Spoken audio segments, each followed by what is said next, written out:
এখানে আমি দেখেন পাকোড়া তৈরি করেছি বাঁধাকপি দিয়ে। এখানে কিন্তু পেঁয়াজ ব্যবহার করিনি। দেখো কতটা ফুলেছে আর কতটা মুচমুচে হয়েছে, ভিতরটা কিন্তু ঝর্ণা ঝর্ণা হয়ে আছে। আমি কিভাবে তৈরি করলাম দেখতে থাকো। দেখো মুচমুচে পাকোড়া। এখানে আমি বাঁধাকপি নিয়েছি,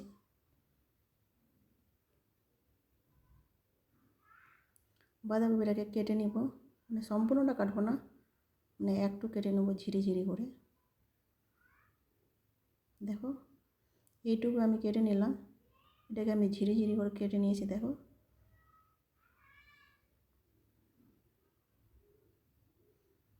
দেখো আমি ধুয়ে পরিষ্কার করে নিয়েছি। এখানে আমি কাঁচা লঙ্কা কেটে নিয়েছি আমি।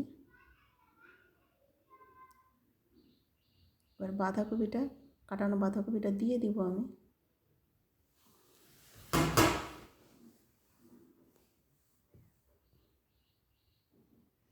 এখানে বেসন দিলাম আমি।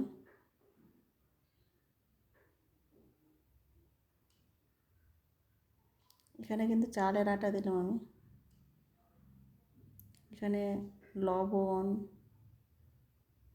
হলুদ গুঁড়ো, লঙ্কা গুঁড়ো, ফুড কালার, তারপরে খাওয়ার সোডা, জিরে গুঁড়ো, আদা রসুনের পেস্ট, এগুলো দিয়ে আমি পুডিংটা তৈরি করব পাকোড়ার।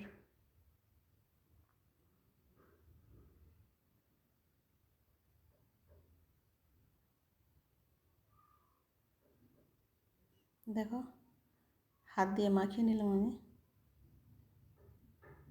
দেখো মাখানো হয়ে গেছে আমার।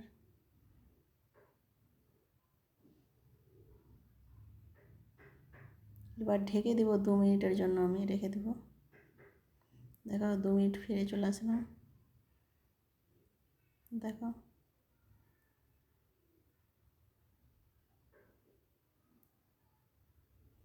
কড়াইটা গ্যাসে চাপিয়ে দেব।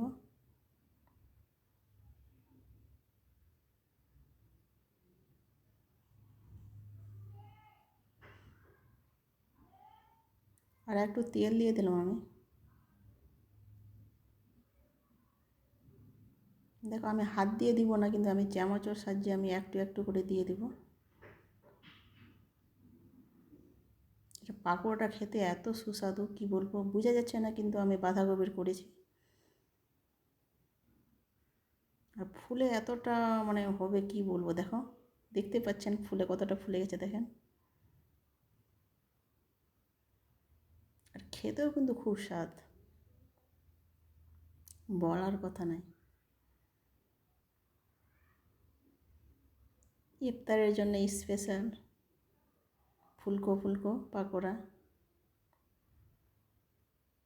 ইচ্ছা করলে তোমাকে জানো যে পাকোড়াগুলোই খাই, খেয়ে যাই, মানে এত টেস্টি পাকোড়াটা। দেখো ভাজা লাল করে ভেজে নিলাম আমি।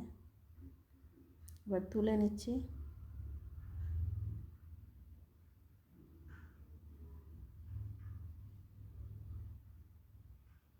কতটা ফুলেছে দেখেন, ভিতরটা কিন্তু ফুলে গেছে ফুচকার মতন। আর এত মুচমুচে হয়েছে কি বলবো, বলার কথা নয়।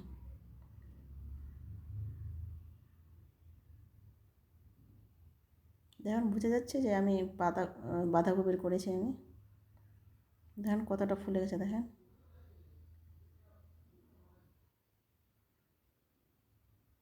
আবার দিয়ে দেব বাকিগুলো।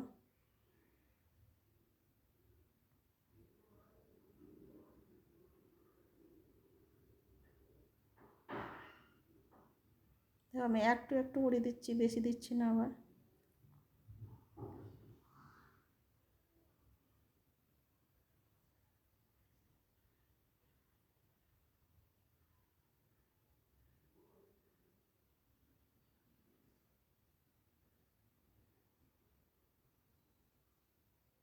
দেখো ফুচকার মতো কিন্তু দেখতে হয়েছে, আর আর মুচমুচে পাকোড়াটা এত সুন্দর হয়েছে কি বলবো।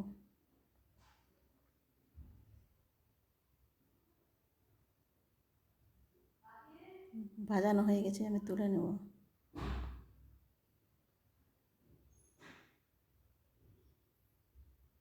দেখো তুলে নিয়েছি।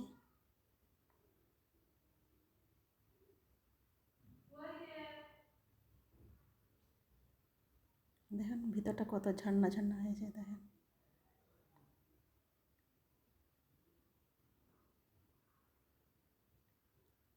এখানে ভিডিওটা শেষ করলাম। আল্লাহ হাফেজ।